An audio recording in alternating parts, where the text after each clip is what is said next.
wala kayong katulong dito ah. Tinatamad ako maglinis, Nay. Ayaw nyo. Bibigyan ko ng 1,000 pesos ang pinakamasipag kong anak. 1,000 pesos? Sige, maglilinis na ako.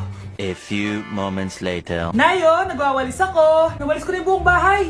Wow, ang sipag. Nay, parang ako yung pinakamasipag, oh. Deserve ko ng 1,000 pesos.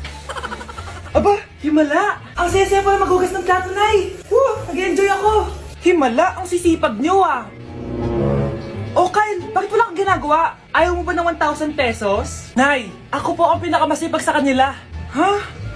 Paano ka naging masipag? Hindi ka naman naglilinis. Oo nga, Nay. Mas deserve namin yung 1,000 pesos. Araw-araw ako naglilinis ng buong bahay. Samantalang sila, walang ginagawa. May video ako dito, Nay. Gusto niyo pong makita? Totoo ba to? Nay, magpapaliwanag kami. Kyle, eto 1,000 para sa'yo. Thank you, Nay.